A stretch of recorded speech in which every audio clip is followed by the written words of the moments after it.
Okay, I promised several people a video tour of my stump grinding trailer and the way I have it outfitted. I believe it's a 14-foot enclosed trailer, heavy duty, and it does have the extra height because I thought I needed it. It turns out I didn't, but it ended up working out well because it allows me to store rakes and shovels a lot better. I can store them vertically and still get them out. So I'm going to walk around to the back, and the first thing I'm going to be showing you is the chalking system that I came up with.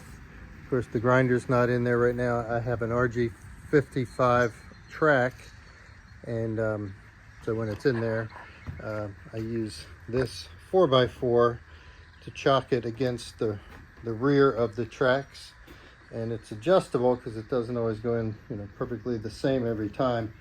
So I made this keyhole in the floor so I can adjust, with this rear block.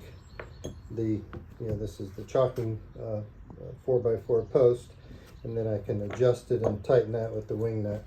And obviously the same thing on the other side, and the grinder would bump up against that 4x4, which is permanently mounted to the floor in the same position.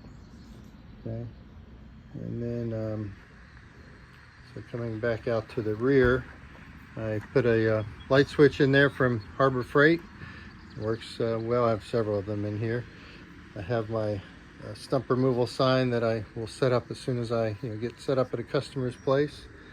This first basket holds the remote for the stump grinder, and then I made this custom mount for my face shield, and then another Harbor Freight light, because the one in my trailer doesn't work, but even if it did, it wouldn't be enough.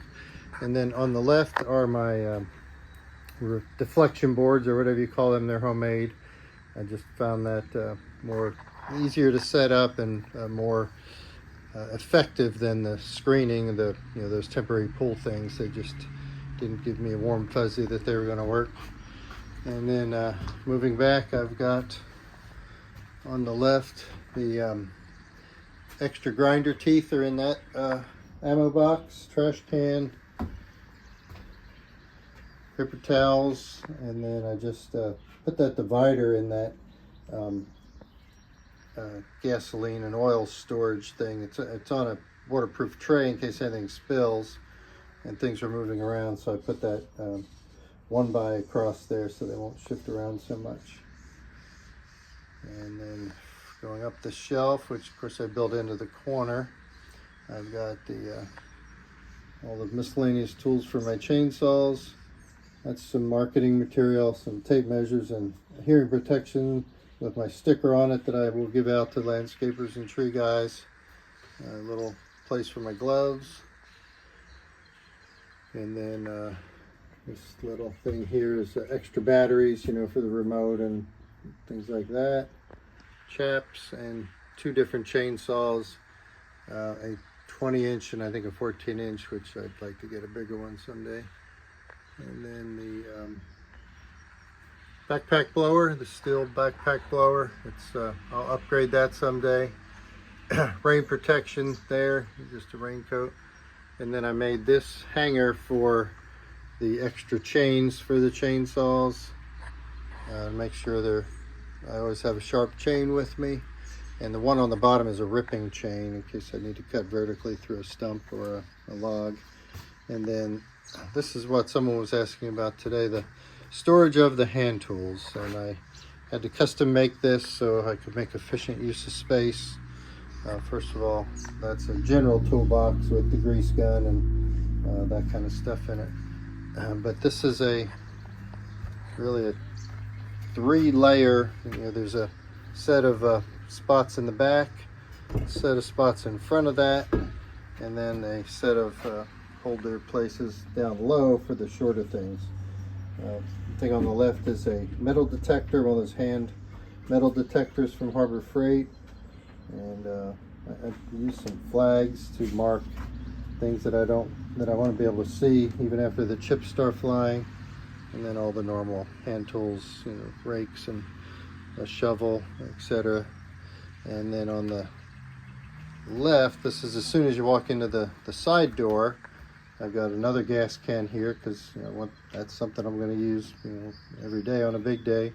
I got a place for my marking paint, obviously a broom, and I think that's it there.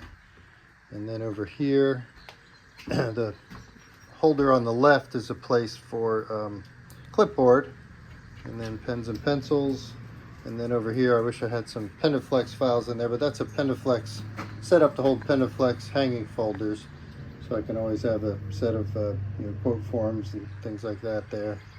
And then again, more Harbor Freight lights, because I do organize and do things out here after it's dark sometimes. Another cool feature of this trailer is that I am terrible at backing up, and I guess I'm learning at backing up. Eventually, I guess would be good, but made me feel a lot more confident. I installed a rear camera, so at least I'll know if I'm about to back up over something, and that was well worth it. The camera faces out the back, and then I had to run a wire on the inside, and then put a hole here, and then the transmitter for the camera.